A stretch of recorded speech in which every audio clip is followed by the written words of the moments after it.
Good morning, good evening, or good afternoon, wherever it may happen to be, or whatever time it may happen to be, wherever you are in the world. Welcome to the IAG Live Streaming Show. And I have right here next to me the managing editor of IAG, Mr. Ben Blaschke. Welcome, Ben.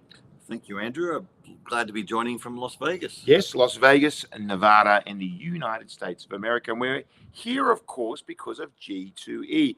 And we have a extra special guest with us, and we're going to use a very high-tech way to switch to him. We're going to move the laptop.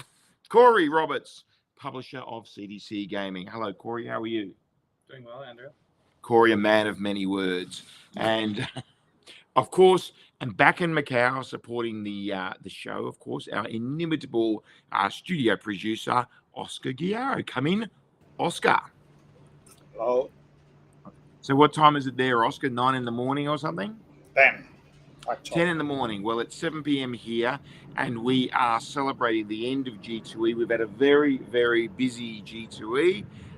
We've been absolutely flat out for, well, arguably 3 days, arguably 4 days, arguably 5 days. And we're actually going to take you through G2E here in Las Vegas, even though it's inside Asian gaming. There's been a huge Asian contingent here at G2E. Some say it's the biggest gaming show in the world. Depends on whether you're talking land-based or iGaming or whatever, but there has been a big Asian contingent here, hasn't there been? Yeah, it's been quite exceptional, actually.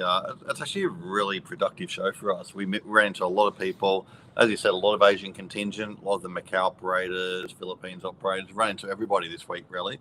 And yeah, it's just great to bump into people here on the other side of the world from where we usually are. Yes, and we have to confess we are having a little glass of wine. So cheers. Corey's glass coming in there. It's been a hell of a week, so we've treated ourselves, got a nice bottle of, what have we got, Ben? You're the resident IAG wine expert. We have a Napa Valley Red Blend. Nice. Which is quite pleasant, actually, this particular wine. We picked up at Lee's Liquor. Lee's Liquor, yes. On. Shout out to our non-sponsor, Lee's Liquor, in Las Vegas. Yep. And we're just enjoying a little sip of wine while we run through the show. So for those of you that are in Asia that couldn't get over to Las Vegas, let's give you a bit of flavor about what this show's all about. Why is it such an important show, Ben? Very good question, Andrew.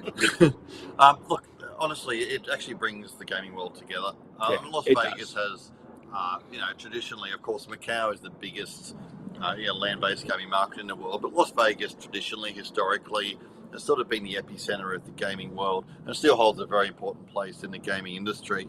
And of course, this show, G2E, has been running for many, many years now. Well, 25th anniversary this year. So, and the world comes together here. And as I said, we ran into many people from Macau this week, from Philippines, from Australia, all over the world converge here each year to see what the latest technologies are, what the latest innovations are.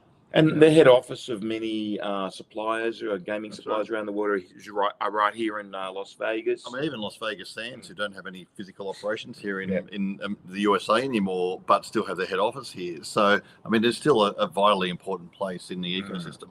And of course, those of you that follow IAG closely will, of course, know that we merged with CDC Gaming on the 1st of January this year, and we've been getting closer to CDC Gaming. So, as you'll see, as we talk through what's happened here this week, we'll talk a little bit more about some US gaming and how the US and Asia sort of bounce off each other. And I mean, I think historically, Macau, with the explosion after the liberalization of gaming in Macau way back now in 2004, heavily sort of called on Las Vegas with MGM, Sands, and Wynn all having presences in Macau, and then executives sort of bounced backwards and forwards between Macau and Las Vegas over the years. So I think Macau, after liberalization, after the 40-year monopoly of Stanley Ho's properties, STDM, the market was liberalized, and Macau learnt a lot from Las Vegas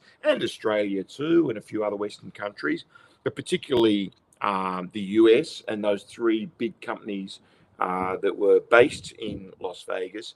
And Macau learnt a lot, and then Macau sort of developed a great deal over a couple of decades, and now, in some respects, it's going back the other way, isn't it? Yes. That's my response. Well, it's very true. Where Macau, with the extra GGR, a lot of things that were developed in Macau, sort of homegrown Macau things that then were repeated in the Philippines, Vietnam, other markets around Asia, Cambodia, and so forth, are now being adopted in Las Vegas. Like electronic table games, sort of. Even smart tables have really risen very hard in Macau, and now you're seeing them come all around the world. So this sort of interplay between the Asian side and the US side is very, very interesting. That's why, as Inside Asian Gaming, it's important for us to come here and to be here at G2E. Anyway, look, let's sort of go through the week and give the viewers a flavor of what has happened this week. So we started off on Sunday. Well, perhaps we should say, I mean, I'd been here for a week and a half. When did you get in, Ben? Got in Saturday night. Saturday night. And then Corey, you came in on the Thursday right, before G2E. So we spent a bit of time. So I was actually the first one to get here. I got here on the Tuesday, I think it was, before G2E, and we're at preparation for our day zero party. So the first ever, you'll know that our regular viewers will know that IAG has a thriving events business. Lots of events. We've got our MAD, and of course we've got the Power 50, 7th of November, Grand Lisboa. Don't miss out. We've got the IAG Expo. We've got the summits and the awards. Lots and lots of events IAG's developed over the years. But CDC didn't really have a big events business, and part of the merger was for us to assist CDC in developing a bit of events business.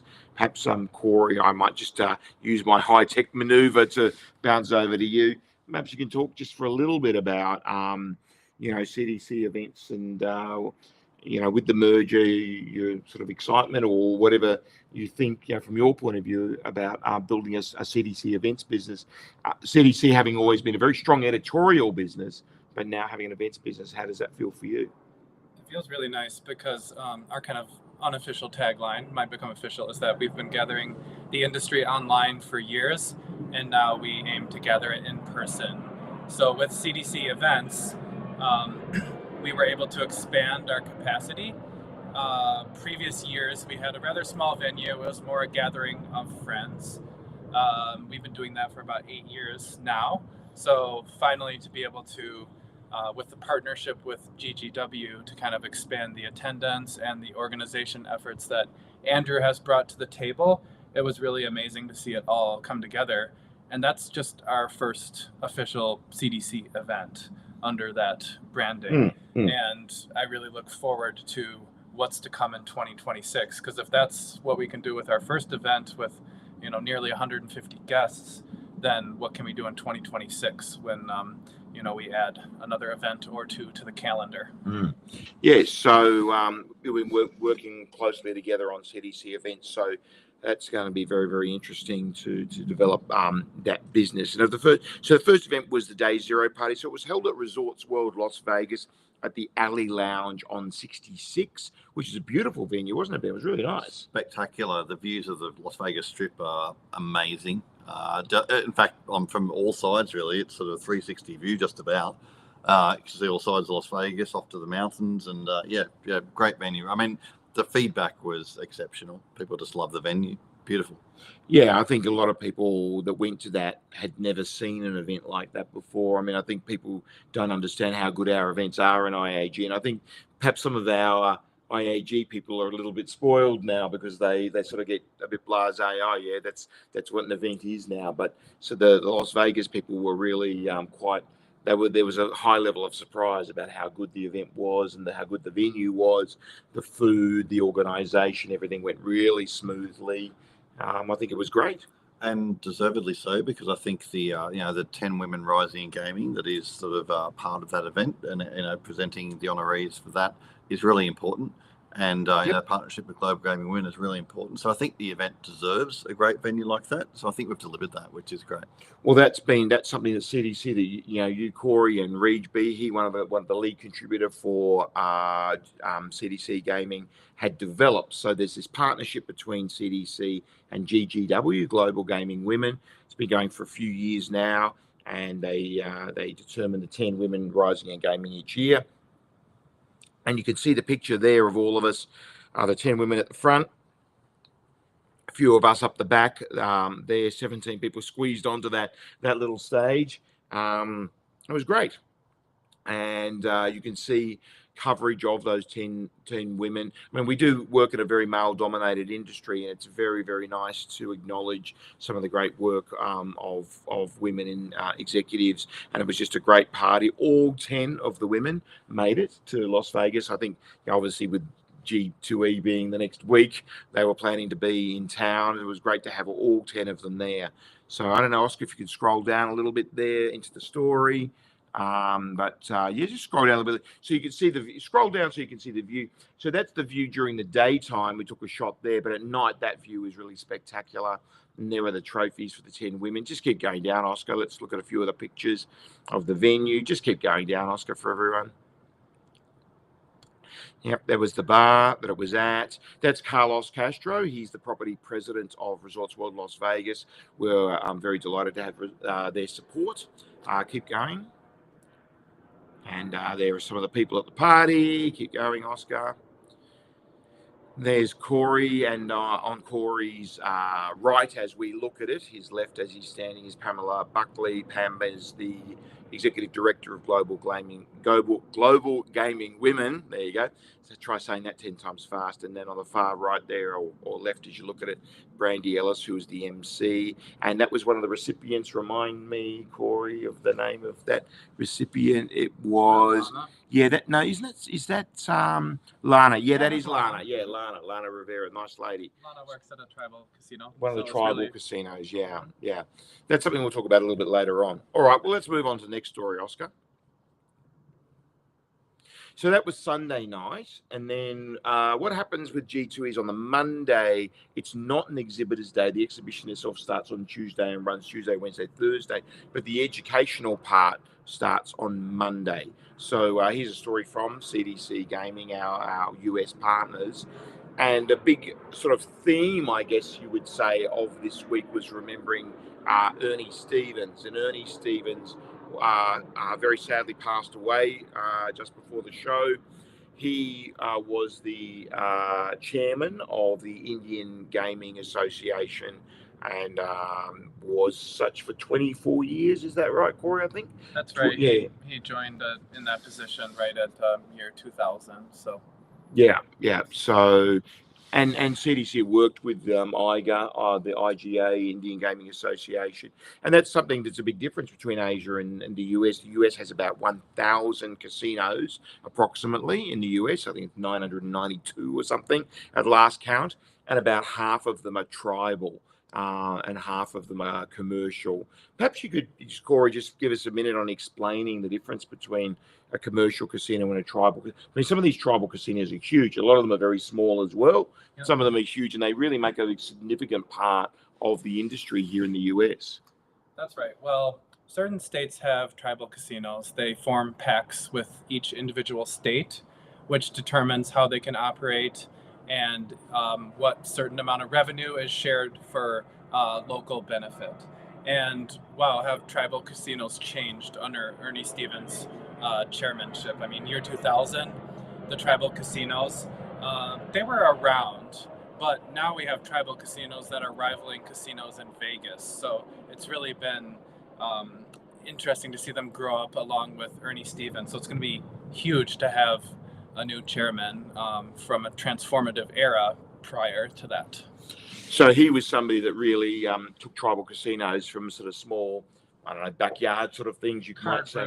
Yeah, card rooms and whatever, and develop them. And now to the extent that for the suppliers, I mean, we have a lot of suppliers watch this stream and the deal with IAG, you know, they're big and important customers for those suppliers. Yeah.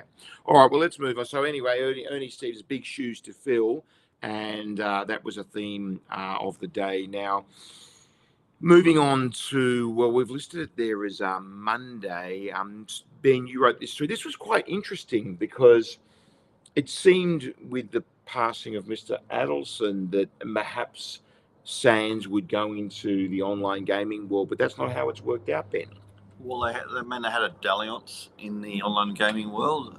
Though a couple of bit of a dalliance, 400 people they had. Yeah, I mean they started. I mean, so this all sort of started with the sale of the Venetian and Palazzo and Venetian Expo here in Las Vegas. Las Vegas Sands made about $6.2 billion from that transaction, and they were looking for ways to invest that money. Now they were talking about many opportunities, the Texas opportunity, which is still obviously a big hope for them long term. New York, of course, which they're no longer a part of that bid, but at that time they were looking at New York, and online gaming was an option as well. Where do we invest its $6.2 billion surplus that we've got sitting here ready to go? So online gaming was an area that they looked at for a while, and they started to invest. They a bit of M&A activity, a bit of exploration, so they delved into that. There was a little bit of live studio in there as well, but the announcement this week is that they had obviously changed their mind on that direction. Now, famously, Sheldon Adelson was very opposed to online gaming. Interestingly, this has happened just before Patrick Dumont takes control early next year as new chairman and CEO. So a bit of the talk is that perhaps Patrick has decided that that's not the way he wants to go as Rob Goldstein steps aside in the future. That's just a bit of speculation, but certainly Las Vegas Sands decided to stick to land-based, and of course their land-based is in Macau and Singapore. Well, they've got an amazing operation in Singapore, and they've got an amazing operation in Macau as well. But of course, Rob Goldstein keeps saying it's underperforming. I mean, we've talked about that on other occasions. We won't get into that today. So yes, Oscar, I see you scrolling down a little bit. Just keep scrolling down. Got quite a few clicks here, nearly 1,000. Yeah. Okay. So. I don't think there's anything more there to go through other than the fact that they've made this decision and, well, they'll do something else with that $6.25 billion, I guess. Okay, Oscar, let's move on to the next one. So this was something that came up in Bill Miller's speech. So let's move on to day 2, which is really day 1 of the exhibition. And traditionally that opens with Bill Miller, the chairman and CEO, is it? President and CEO. President and CEO, is it? President and CEO of there you go, Oscar, you found it for me, thank you, of the American Gaming Association. So the American Gaming Association is the peak industry body for gaming in the US, and they're the ones, along with the Reed, that put on G2E, so it's their show. And Bill Miller, who I know well, he and I have had a number of conversations at the beginning of G2E Asia's and various things like that. Bill gets up and gives a speech at the beginning of the G2E each year on day 2, which is day 1 of the exhibition. And one of the things he brought, Oscar, just scroll up to the headline again, maybe. He brought up this issue about in the US, Trump has said that only 90% of gambling losses would be deductible rather than 100% against gaming wins. Different tax system in the US. I mean, maybe not of so much interest to our Asian viewers, but a big deal for the US people. Any comments on that, Ben? Look, I wrote this story because I thought it was important to cover what was happening at G2E.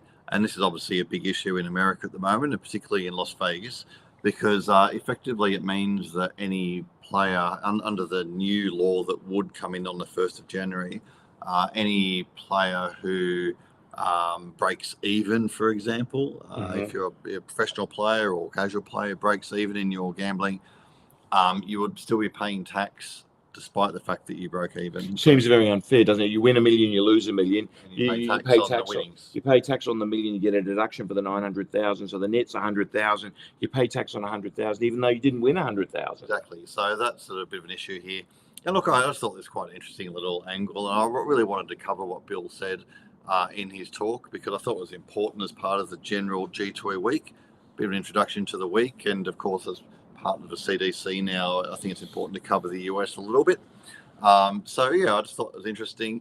And the other thing too, of course, that he brought up was, similar, I mentioned this in the story, is the historical declaration of winnings on slot machines is about, what is it, 1,200 at the moment? I know it was 1,200 and they made it 2,000. They were trying to make it 5,000. Well, we come 2,000 on the 1st of January, right, but they wanted to make it 5,000. Yeah, it was 1,200. So Bill Mellor mentioned they're still working on trying to make it 5,000. Just to explain that, for that, some people might not understand.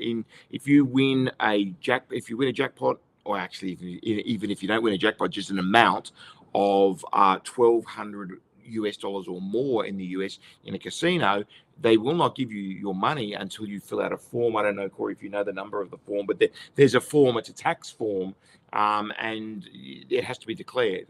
And that 1,200 has been the same number for a very, very long time.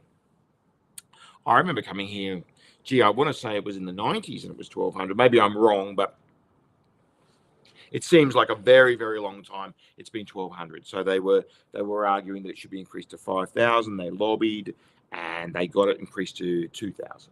So yeah, that's what that's about. Yep. So moving on. Yeah, I think we go to the next one, Oscar. Yeah, so of course, at the same time as we were over here in the US covering G2E and meeting all our friends and having all our meetings in G2E, it was Golden Week in Macau. And we've been hearing, and we haven't lost touch with Macau. We certainly have been hearing a lot about Golden Week in Macau. Ben, you've been getting some off the record goss, which you probably can't talk too much about, but you could maybe talk about a little bit of background about what's going on with Golden Week in Macau right now. Yeah, general sentiment. I mean, look, Golden Week, all the Golden Weeks, but certainly the October Golden Week is vitally important to Macau. The most important, the October one. Of course. Yeah. So this year, an 8-day Golden Week, even better. So last year was a 7-day Golden Week. This year, an 8-day Golden Week. And so obviously the analysts are sort of looking at the numbers here, and this story was written sort of halfway through or 5 days in, showing that the signs are pretty positive. Well, I spoke to a few of the Macau operators today that were here, and look, just general sentiment. I'm very happy, very pleased with the Golden Week performance of Macau. We've reported extensively on Macau having a very good 6-month period over recent months, and it looks like it's continued into October. And the expectation, weather being a potential factor, the expectation is October will be the best post-COVID month for Macau. Well, they were talking. I saw the talk about it being about $1 billion GGR, $1 billion US GGR, just for the 8 days of Golden Week. Yeah. So, that's a pretty huge number.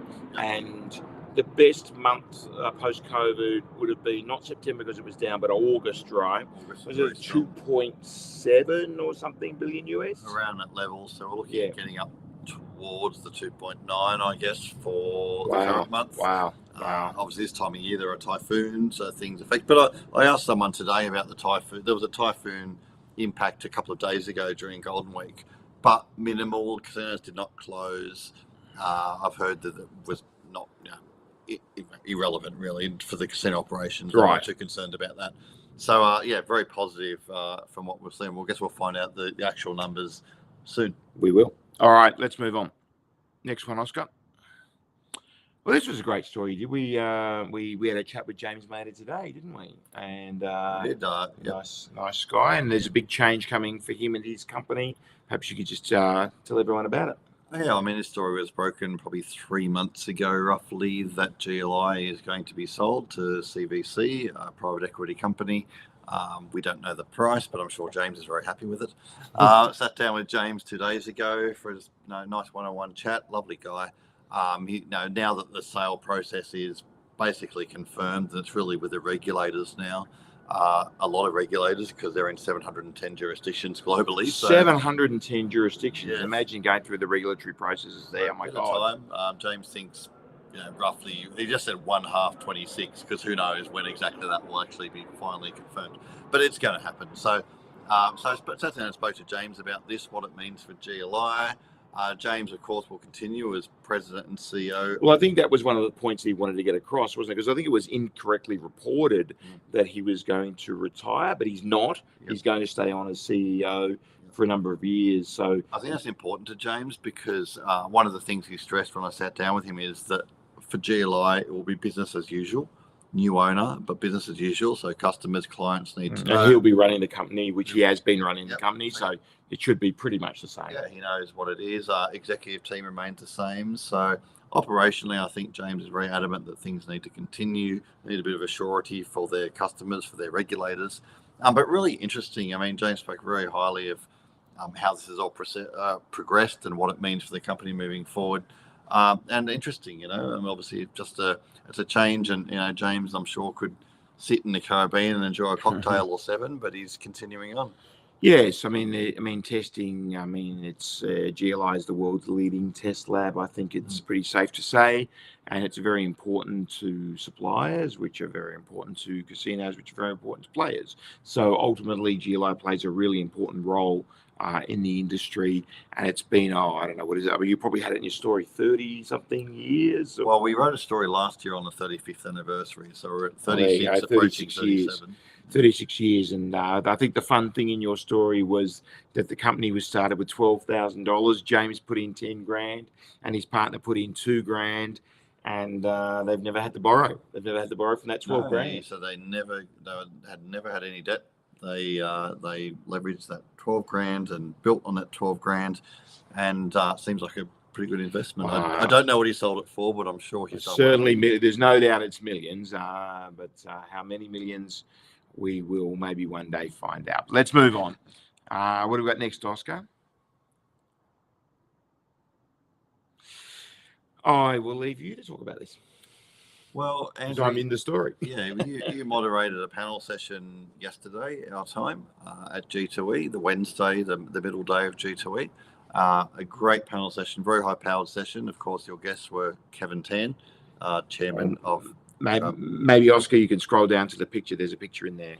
Yeah. While Ben says who was in that. Yeah, there we go. Kevin Tan, chairman of Travellers International, known as being the operator of Newport World Resorts, also the LETX development in Westside City. Kevin Clayton, of course, from Galaxy, looking after their Thailand operations at the moment, or their Thailand bid. And Ed Bowers there on the right, of course, has overseen MGM's successful bid to develop an integrated resort in Osaka, Japan. So and all international development. All international, but particularly at the moment, Japan has obviously been a big focus for him over the last 16 years. Look at those 3 guys lined up. I mean, what a great panel. Yeah, they're a very, very good panel, those 3 guys. That's super interesting. And I wrote more than one story about this panel, but the one here is obviously Kevin Tan talking particularly about Travellers' expansion plans in the Philippines. And of course, we broke the story recently that they are taking over the LETX development in Westside City from SunTrust's LET Group. Maybe we start calling it Newport Westside or something. Newport Westside. Maybe. I don't know what it's going to be called, but so one thing Kevin sort of mentioned, almost sort of casually, was that they will open early next year. The reporting from the previous owner, SunTrust, who still has an interest, but was that it would be 3Q26. Kevin Tan mentioned early next year. I guess with the financial resources, they can accelerate that a little bit. But he also spoke interestingly about their other expansion plans across the Philippines. Of course, we know they're developing some boutique casinos in Boracay and Cebu, but he mentioned there could be more. And he also mentioned that they're interested in acquiring potentially, it's certainly not confirmed, but possibly a few of the Pacor casinos as well. Yep. I think that'll happen. For sure. I think Kevin almost wants to do that. I mean, he may want to do that for commercial reasons, and probably does, but I think he'd almost do that as almost like a service to the Philippines in some ways. I mean, he is a Filipino. He's very proudly Filipino, as he should be. He has every right to be. I think there were a couple of comments towards the end of the panel made about the Philippines that he jumped to the Philippines defense, and I think that was totally okay. And the Philippines has improved a lot as a jurisdiction. I think that's one of the points we were trying to get across in the panel, that the Philippines of 2025 is not the Philippines of 2015. Well, that's one of the things that Pacor under Chairman Tenko is working very, very hard to do, is to clean up this image. I mean, I guess the biggest thing is this dual role as operator and regulator. Of course, Chairman Tenko has made it very clear he wants to privatise the casinos and establish Pacor as purely a regulator. And obviously, by acquiring a few of those Pacor casinos, Kevin Tan can play an important role in that. Look, I was delighted to moderate this panel. When I emailed Kevin Clayton and Ed Bowers, and I was absolutely delighted that they joined. And then I kind of went for gold with Kevin Tan, half thinking, well, he probably I actually had a backup person, thinking he probably he wouldn't do it, and then he agreed to do it, which was wonderful. So to have somebody so high powered, the actual owner, not just a CEO, but the guy that's ultimately making the final decisions there. Kevin's been so proactive in what he has done with Newport World Resort since that fatal day a year and a half ago, is it? When he basically completely swapped out the management team, and what he's done with Newport World Resorts is really, really impressive. I think he's taken it from number 4 to number 2, kind of pushing to be number 1 in the Philippines. Proof is in the pudding, isn't it? I mean, they've done a great job, Newport. They've really focused on their offering. Obviously, that's an ongoing process. I mean, I think it's just quite. I think we all looked at Newport and went, "There's a lot of potential in this resort that was possibly being unfulfilled in the past." It's starting to happen now, and a lot of credit actually to what they're doing there. They've really got a clear goal in mind. Well, they went for the software. They sort of went for the, I wouldn't say lowest hanging fruit. It's not easy to do, to change culture. Very, very hard. But there was a culture there that was kind of a slow culture, a she'll be right sort of kind of culture. There wasn't much drive or energy around that property. They were 4th of 4 and very almost content to be 4th of 4. And then all of a sudden he got in there, and they're not afraid to post on LinkedIn what they're doing internally. They're doing a lot of cultural transformational sessions, and they really changing the attitudes and the corporate culture of that company. Not easy to do, but possibly easier to change the hardware. Changing the hardware is really difficult because it's bricks and mortar. But I think the hardware's on the way. I happen to know that he's speaking to some architectural people and some design people. They're opening the what's the new hotel they've got there? You're going to blank on it as well. God, they were there at the IAG Expo. Come on, what is it? It'll come to us in a moment. High-end villas, is it? The villas, yeah, the villas I don't want to say was Maxim's, but I just said it. There you go. And Rana, Sana, something like that. Anyway, it'll come to me later. But they're developing this high-end villas there that are going to be, the best hotel there at the moment. The best hotel there's Akura, and they're going to develop that. That's pretty. They put that work in. So yeah, all credit to Kevin, and he spoke really well, I thought. Yeah, very well. He was as you said, he's very passionate about the Philippines, about the opportunities that exist in the Philippines, and how Newport and travellers want to be part of that. So yeah, very interesting. Yeah, I think it was great that he did that. And most owners wouldn't take that risk; they would perceive it to be a risk. But he was happy to do it. And he spoke great, really, really well. Anyway, on to the next one, Oscar. Is that it? Maybe. Oh, this is an interesting story. Yeah, so this again was from a panel session at G2E on Wednesday. And we had some very interesting panelists, Graham Croft from Walker Digital, Brian Jenkins from Angel, London Swinney from Bellagio, runs casino operations there. And moderated by?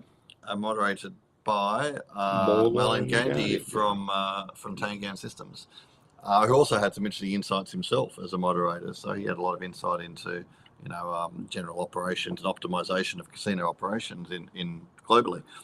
But one of the real interesting takeaways, and this is brought up by Graham Croft of Walker Digital, was that obviously we know in Macau last year there was government mandated rollout of smart tables across all operators. MGM got a head start, but the other 5 sort of rolled that out, and they're all in play now across most of their gaming floors on Baccarat tables. But we've seen, Andrew, we've walked the floors and spoken to people about there being too many. Andrew wants another drink, by the way. Yeah. So, the other bottle. Yeah, get the other bottle. Get the other Corey. bottle. Come on, Corey. We need Shiraz. We'll run out of red. Corey has a very vital role in this stream. We bought 2 bottles. We finished the first bottle. It's time to get the second. We're getting Australian Shiraz, so Andrew and I are very happy. Yeah. So I've seen the rollout of smart tables across Macau and across much of Asia, not so much across the North American properties yet. But so one thing we did see was this huge growth in side bets, to the point of being some tables have 6, 7, 8 side bets. It was getting a little bit ridiculous. It was. Table layouts are getting quite confusing. Yeah. So the interesting point that Graham Croft mentioned was that some of the... Mention the Crown story. Well, we're not supposed to mention that. So yes, we are. Why not? It's not public. Oh, shit. Okay. Forget that. So that's one too many ones, Andrew. So I thought that was public. No. It was on the floor. No, it wasn't on the floor. Oh, oops. Okay. So that's Andrew's fault. Nobody else. Yeah, blame me. So we didn't say anything. Some of the Macau operators are starting to say, okay, maybe we have too many side bets. And I think yeah, there were a lot of side bets going on, wasn't there? You were seeing layouts with banker, player, and then all these side bets. Yeah, I think Crofty says the Baccarat table, not a craps table. So what we're seeing now is a trend of, apparently according to Crofty, some of the Macau operators starting to wind back a couple of the number of side bets they have, maybe from sort of 7 to 4 or 5, becoming that's sort of the sweet spot. When does the Baccarat table become too confusing? Because ultimately, Baccarat as a traditional game is probably the most simple game in the world. Yeah, player or banker. Yeah, heads or tails. Yeah, it's so you don't want to over confuse it. So that's quite interesting, I thought. Very interesting, because this is really impinging upon the financial results here. This is really a money story, because traditionally, on Baccarat, you would expect 2.7% on rolling, and the edge is 1.0 whatever percent it is on player, banker, and 1.21% on player, I think it is. And when you do it on rolling, that's losing bets, so it approximately doubles. With 2.7% was always the number, and then all of a sudden we were starting to see 3%. And I used to ask in the early days of Macau, how could it be 3? It's mathematically 2.7.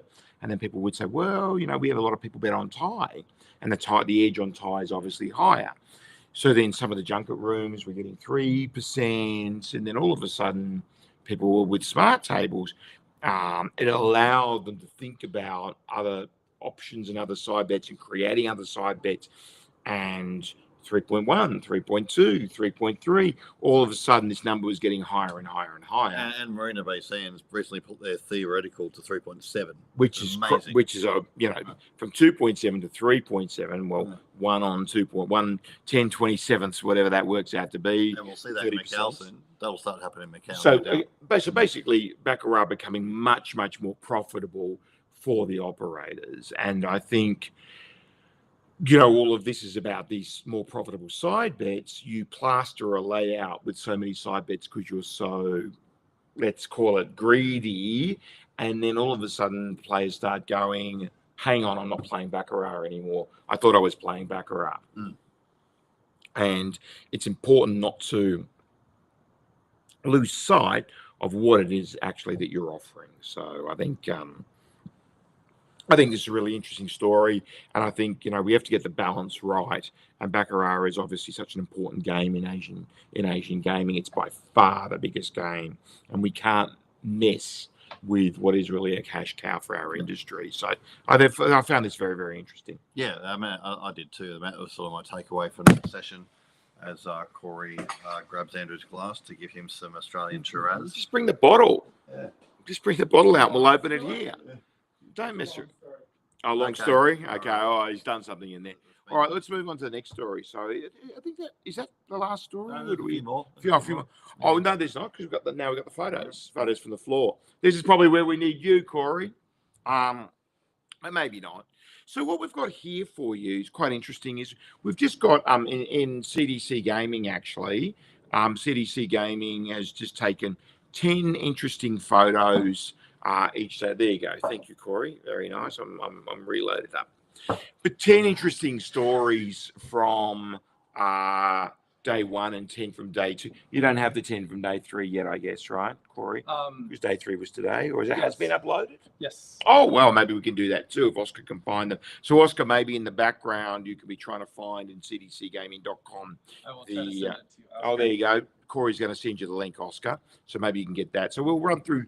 We're going to fairly quickly. We're going to run through 30 pictures from G2E. So for those of you who are in Asia who didn't get to G2E, this will give you a real flavour of what it's like to be at this show. So let's go through them. So this was on day 1. This actually was, I was there when this picture was taken. This was meant to be a networking event, an Indian Gaming Association networking event. But of course, with the giant of Ernie Stevens passing away, it quickly turned into a tribute and a memorial for Ernie Stevens, the chairman of the Indian Gaming Association. And I believe, Corey, you know this better than I do. The gentleman on the microphone there at the far left of the screen, he will be the new chairman. Mr. Bean. Yes, he will be the new chairman. So it is an interim chairman position, as far as I understand it, and what's interesting is it looks like the elections will be after the Indian Gaming Trade Show in April. So there will be an election by the association to elect a new chairman, and he's the acting or the interim chairman. Yes, that's what I understand currently. Look, it was a very moving and emotional tribute to him there. There were several of them during the week. He was an absolute giant of the Indian Gaming Association. I mean, he physically was a big man, and he was also a big man in terms of the impact that he had on tribal gaming in the US, as I said before, which is approximately 50% of the entire gaming industry across the United States. Total GGR of all the tribal gaming casinos were bigger than Macau. So would be a little bit bigger than Macau. So that's really saying something. So that was interesting. Next one, Oscar. Just click on the next one. We'll go a bit faster for some of the others. So I'll just do this one. This was Bill Miller in his opening 15 minutes at the beginning of day 2 or day 1 of the show, really, and he was paying tribute to Ernie Stevens as well. So they were personal friends, and he paid tribute there. Next one, Oscar. Who's this? Someone killing time on the floor. One B Blashki looking at what's that game you're looking at there? What booth is that, Ben? Do you know? Oh, that's a good question, actually. That was 2 days ago. I don't remember what happened. I know what booth it was. Oh, what was it, Corey? This might be the first time Ben is seeing this photo because I was testing my camera settings while we were at the Zitro booth. Zitro. Yes. Our Spanish friends. Of course, on the left is Jason. Is it Jason? Jason on the left there, of course. That's the best view of Jason I've ever seen. Exactly. All right, move on to the next one. Let's go. So this is the gentleman that is the CEO of Flutter, and Corey will give me his name in a moment. I should know. No, it's not. No, it's not. Peter Jackson. Yes. Jason Robbins is the CEO of DraftKings. That's right. DraftKings. Yeah, so Peter Jackson, CEO of Flutter, which owns such memorable brands as FanDuel. Yeah, FanDuel. And Australia Sportsbet, of course. Yeah. So he was CEO of a very large organisation of online gaming around the world, big UK business, big American business, big Australian business. So, and I see he very strategically placed that FanDuel bag. He draped it right over the table. Yes, draped it over the table and put the water bottle on top. So even a CEO of his stature is not beyond a little bit of self-promotion of his own company. Yeah, So good on him. I respect that. And he was being interviewed, I believe, by Hope King Hope King. of There she is. Axios. Axios, yes. So that was this. You see the stage only here, but there was probably I don't know, 400 or 500 people in the crowd watching this on day one. Let's call it day one for that. All right, next one, Oscar. Corey, you took this shot, didn't you? Yes, I did. Yes. Maybe you can explain what this shot is. So this is a tradition that the AGM and the AGA do. They have a annual golf classic, which raises funds for the ICRG, which is the International Center for Responsible Gaming. So this year they managed to raise $180,000, which I have no doubt is vital operating funds for the nonprofit organization to help responsible gambling progress in the U.S. Very good, very good. And AGM, of course, the whenever I see that, I feel like saying Australian, the Association of Gaming Equipment Manufacturers, and the AGA, of course, the American Gaming Association. So well done on that. Next one, Oscar.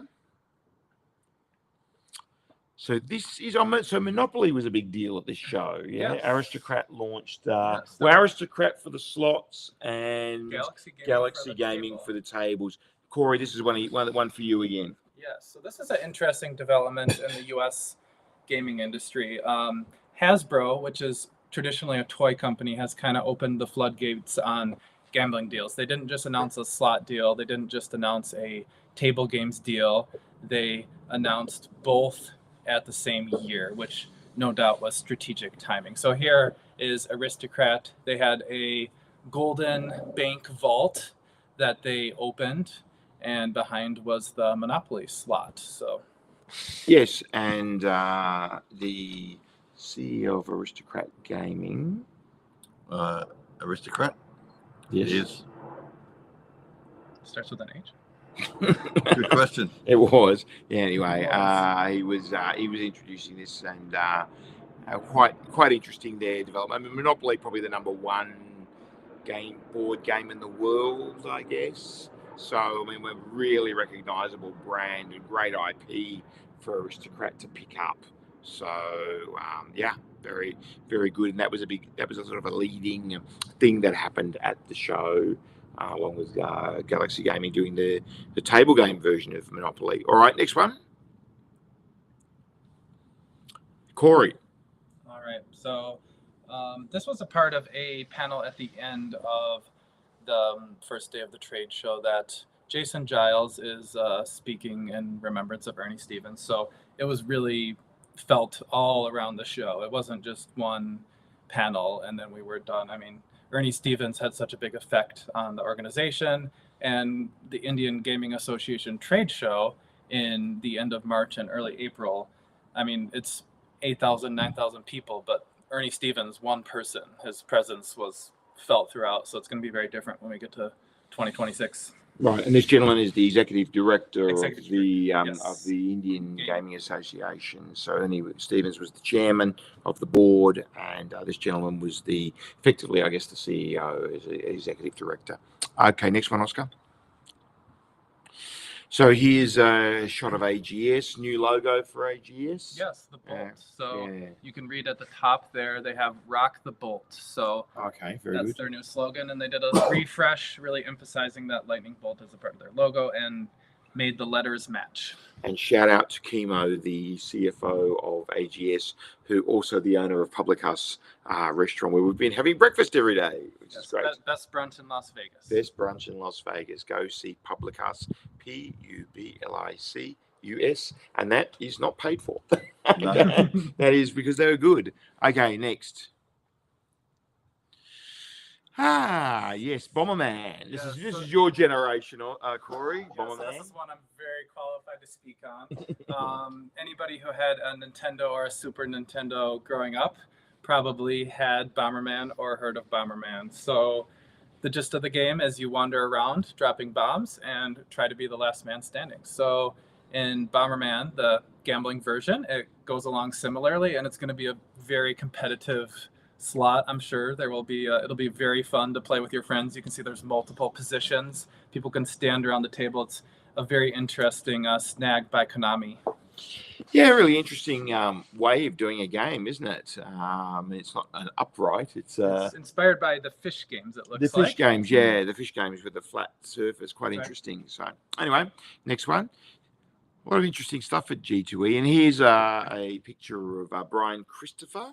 He is a social media guru who plays slots machines and has his audience root along with him, participate. So the number one influencer really in the States. Well, you said the word I was trying to avoid. Yeah, some may call it saying that word. Some may call it a content creator. Content creator. There you go. I hate the word influencer. Brian Christopher travels around the U.S. and Canada, and he plays slot games, and his viewers kind of are along with the gambling ride with him, and it's quite engaging. Being interviewed there by CDC's own Kelly Koffler. Yes, that's right. Yeah, she has an influencer as well. She does She has a blackjack channel and she has a slot channel. So we managed to get the word influencer in for 2 people now. Yes, I just can't stand that word. But anyway, let's move on. That's what they call them in the US. Okay, day 2. Let's get to day 2. The pictures. So this was the AGM. Oh, this Corey, maybe you can explain this. This is something for our industry, journalism. Yeah. So the AGM Memorial Awards recognize those in the B2B press industry. So on the left, we have Rick Villada. He is the Las Vegas Review-Journal reporter. He's been reporting and gambling for many years in Las Vegas. On the right. And on the left, it's a non-press award, so I can't recall the name at the moment, but they're both named after figures who have passed in their respective categories, so that's why they're the AGM Memorial Awards. And Darren Dorsey is presenting them. He was everywhere this week. He's the head of the AGM Association of Gaming Equipment Manufacturers organization. Very well done. Okay, next picture, Oscar.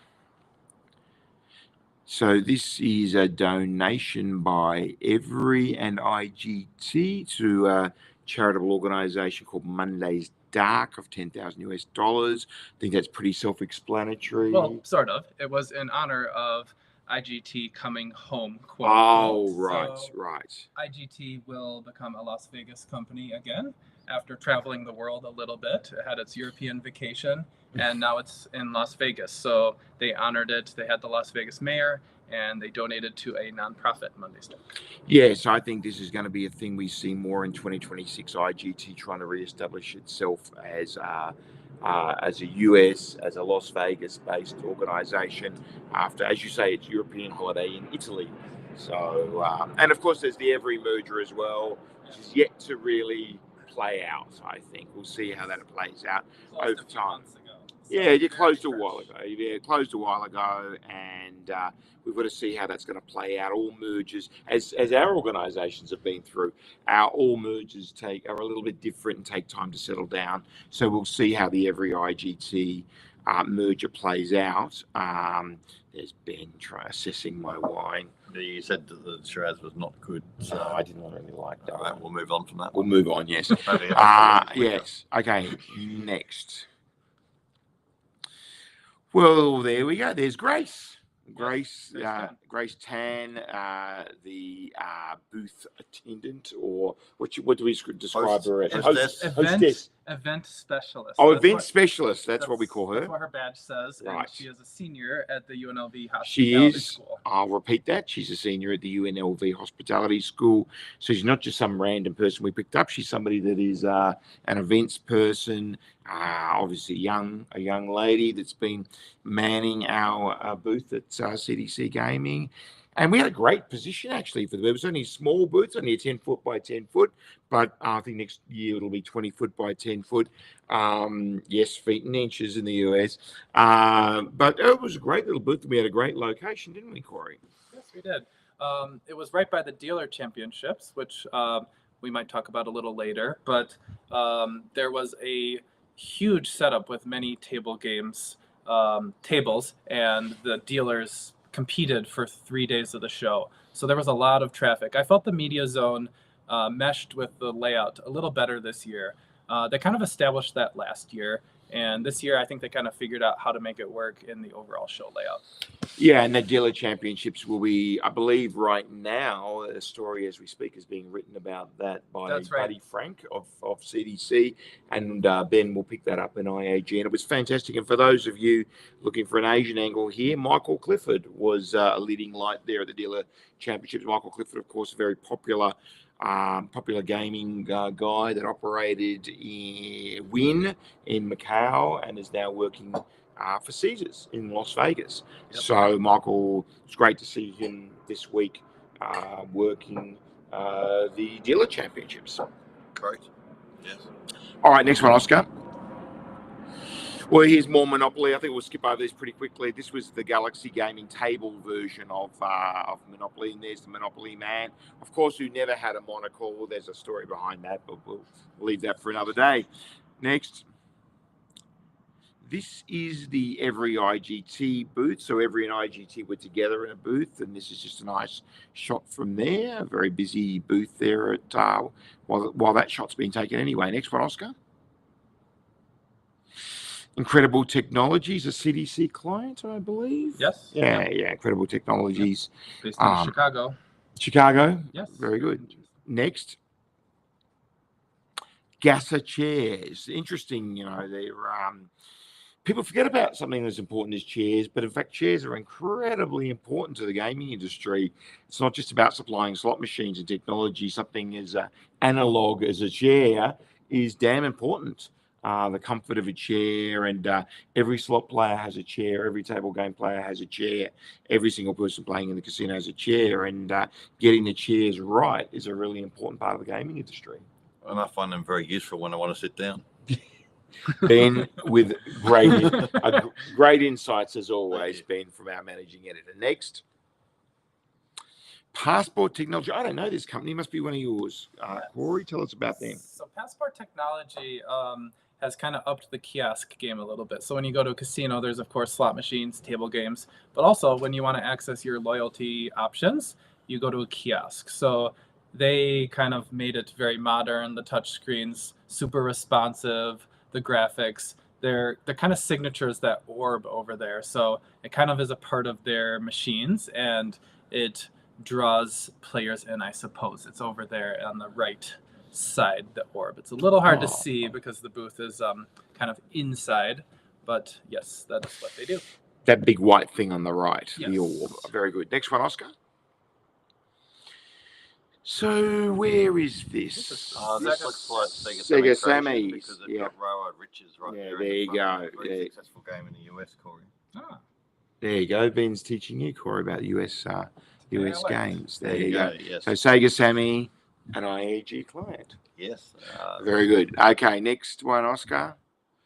Acres. So this is one of your guys, Corey. Let's tell us a little bit about Acres. Yes. Well, Acres operates kind of in the technology department of the casino. They have this product called Foundation, and it's a box, and it sits in the casino, and it gathers information from all the slot machines and helps casinos be more profitable. And they also have cashless products, so they kind of operate in an interesting niche that helps casinos operate smoother. And a niche as well. Yeah, I was about to say, you mean a niche? Niche. What's a niche? Something I read online. All right. Yes, different accents. Okay, next one. That's it. Oh, we're going to day 3. Oscar's found day 3. All right, let's do the 10 pictures from today. So this was, we're going to do this on the fly, no preparation. Yes. So this is in the, you can kind of see a lot of the iGaming clients here. Something interesting that G2E has had to grapple with is the changing U.S. gambling industry. Since 2017, the revenue of iGaming and sports betting is nearly 50% compared to the commercial gaming revenue. So it plays a rather large part, and G2E being the biggest show has to accommodate this very different industry. So we can see Playtech, Internet Vikings, GeoComply, which locates users. So yes, it's quite interesting to see that play into the show floor. And we can. The good thing about IAG and CDC is we're completely independent of everyone, so we can be really honest about our comments, and we don't have anyone to be beholden to. I mean, the truth of the matter is you've got a couple of big shows in SBC, and ICE, of course, that are predominantly European shows that have got predominantly iGaming clients and customers. And so now there's a little bit, as you alluded to, G2E, which has historically been a US show, historically been land-based, has to struggle with figuring out how it's going to handle iGaming, because we have online sports betting in approximately 50% of the US states, approximately, and we have iGaming, as in casino online gaming, in 7, is it? That's about right. Yeah. And surprisingly, their GGR is pretty close. Right. So iGaming has been very popular, casino style iGaming. Look, it's the future. We know it's the future. On our side of the world, in Asia, we've got this happening in the Philippines with the Pigo situation, and that was talked about in that panel that Kevin Tam was on. So we've got to grapple with iGaming. We've got to understand it. It is very different to bricks and mortar gaming. The two sides do struggle to understand each other. But yeah, look, it did have a presence there at G2E, so quite interesting. And of course, if you want to know about iGaming, CompleteIGaming.com, the complete media group that owns IAG and also owns CDC, owns a third brand, CompleteIGaming.com. Go check it out. It's our newest brand, and it does cover iGaming, and we wanted to keep that completely separate from our bricks and mortar coverage on CDC Gaming in the Americas and IAG Gaming in the Asia Pacific region. All right, next one, Oscar. Quick Custom Intelligence. Tell us about this one, Corey. I don't know. So Quick Custom Intelligence is another technology vendor. Yep. And they just launched a new, what they call AGI 56. And it incorporates AI into the casino environment. Oh, very interesting. AI, a big subject, of course. All right, let's keep moving, because this is ending up very long. Oh, here we go. Aristocrat Interactive. Nice shot. Yes, the baseball is the light. Wow. That's very impressive. The Aristocrat booth was really busy, wasn't it? It was, as was the Light and Wonder booth. They were really busy. Yes, side by side. Yeah, they're side by side, and both of them were packed all 3 days. Next one, Oscar. Pavilion Payments, payments solution provider. Yes, a lot of payments companies operate in the gaming space for obvious reasons. Yep. All right, next one, Oscar. Ainsworth. Well, maybe Ben, you could talk a little bit about Ainsworth. That's your favourite subject. Well, nothing happening in Ainsworth. Very dull time. I actually wrote a story today about Ainsworth, probably a little off topic, and Ainsworth probably prefer me not to talk about this. But, of course, the CEO, Harold Newman, there was a story today that broke in, Ainsworth released a filing, of course, announcing that the Nevada Gaming Control Board, the Nevada regulator, had, upon the 5-year, so executives of companies operating in Nevada need to be licensed every 5 years. Ainsworth put in their 5-year relicensing for a number of executives. The regulator came back and suggested that Harold Newman perhaps reconsider his application to be licensed based on recent media reports coming out of Australia, which were basically a rehash of historical media reports out of Austria, home of Novomatic, the majority shareholder of Ainsworth, in which there are allegations against Harold Newman of various nefarious activities involved in influencing politicians to pass favourable policies for Novomatic. That's quite a complicated explanation of that situation. Very well done, Ben. Yeah, very well done, especially after a wine. Yeah, or 7. Yeah. No, very well done. I mean, we certainly do know our stuff when it comes to the gaming industry, and that's a really good summary of exactly what's been going on there. Anyway, let's move on. What's this one, Corey? I don't know this company. Well, I know Tangam, of course. Oh, yes, right. Yes, right. Okay. So Opdex is another technology company operating in this space. I think a lot of companies recently saw that the casino industry was ripe for disruption in the technology aspect. Technology is a way to make things more profitable. We've been doing some things the same way for 10, 15 years, and these companies said, let's do it different. Interesting. And Tangam, of course, in that shot, Morland moderated that session with Crofty and Jenko. And of course, we're friends with David Croft from Tangam. Yeah, we did David Croft as well from Tangam. Yeah. Wollongong boy. Okay, next one. Or based in Wollongong, anyway. This Okay, Corey, you're going to have to tell me what this is because it's kind of just. So they're checking out a Fabicash ATM. Ah, of course. Fabicash is a banking company, and they've been around quite a while, and they've entered the gaming industry, and they have very nice looking kiosks, and they've kind of made this Fabiland. You can see this huge lit up sign, and it's quite fun. It's like Candyland, and they have a good time at the trade shows. Very good. Next one, Oscar. Casino Track. Yes. One of yours. Yes, that's right. So Casino Track does some mobile things and some table games thing, and they also have kiosks. So another one of those companies that sometimes go under the radar, but they're very they have very good services for casinos. Okay, next one, Oscar. Blueberry's booth. So it was a fun booth, wasn't it? It was. You can see a lot of character in this booth. Yes. I mean, they had. Did you see the sign saying "Fun 10 feet this way, boring 300 feet this way" or something? I didn't see They had that. a sign on the side of their booth pointing towards their booth saying "Fun 10 feet this way," and then 300 feet not fun or something 300 feet this way. Well, I wonder what the 300 feet was referring to. But well, probably their competition, yes, I would their imagine. competition. Yes. So, but live music was so fun to walk past at the booth, and they maybe made their neighbors a little jealous that, you see the double bass standing right up there and the violinist having a great time. Sir Mix-a-Lot slot. I mean, they're really going for the music theme. And when you're in Las Vegas and live entertainment, that's a great thing to enjoy in Las Vegas.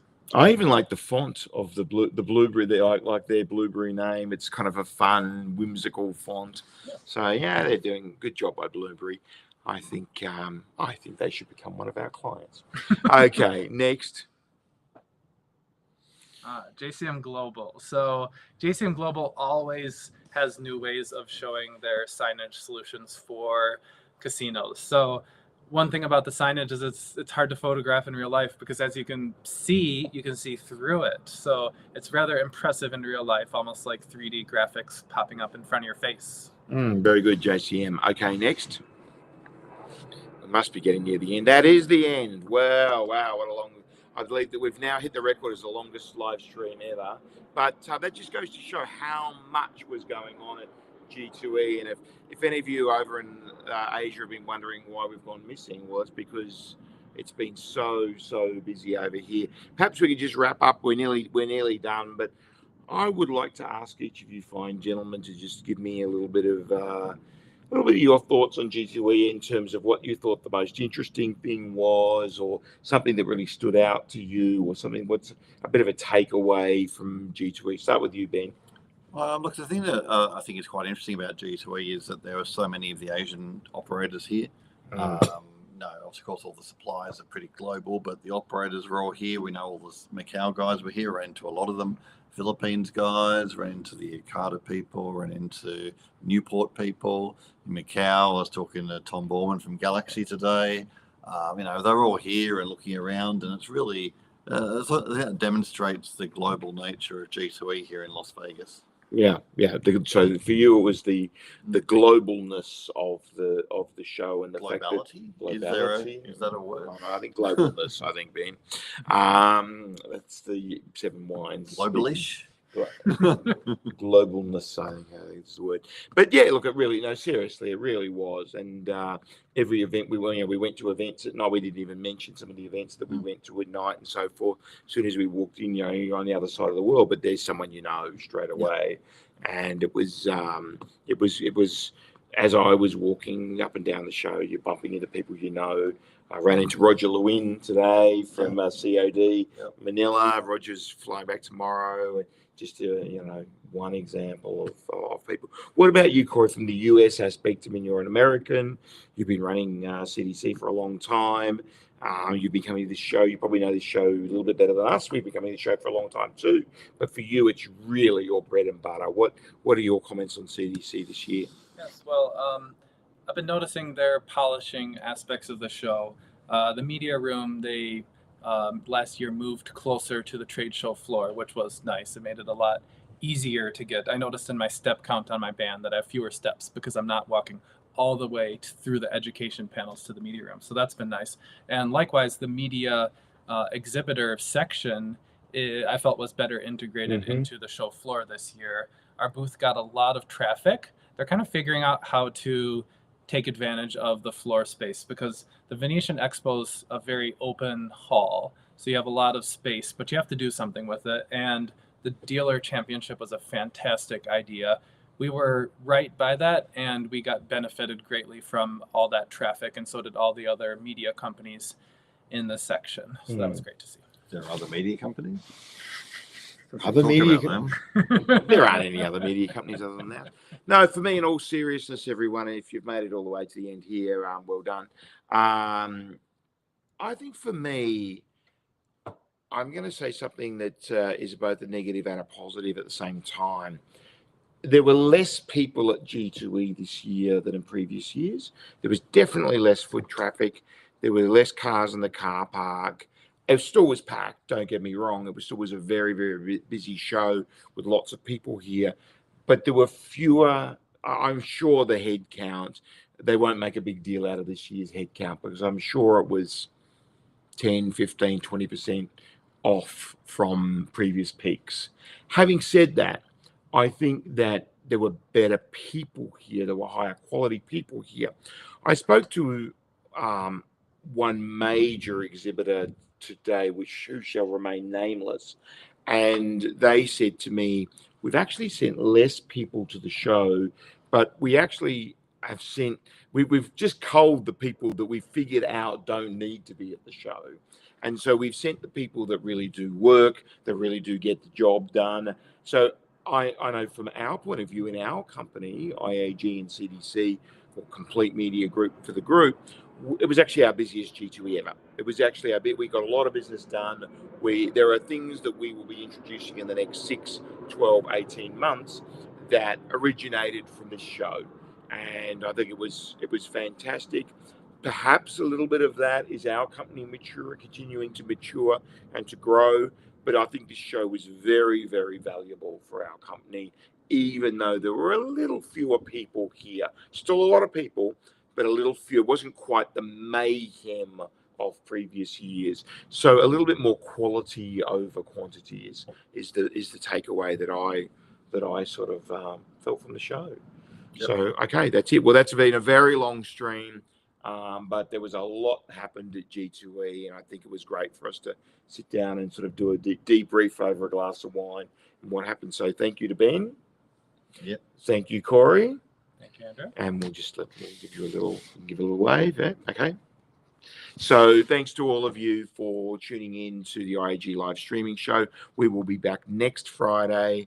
I will still be in Las Vegas next Friday. In fact, on Saturday, I will be flying to a mystery location, which I just realized I can't say yet, but by next Friday I will be able to say.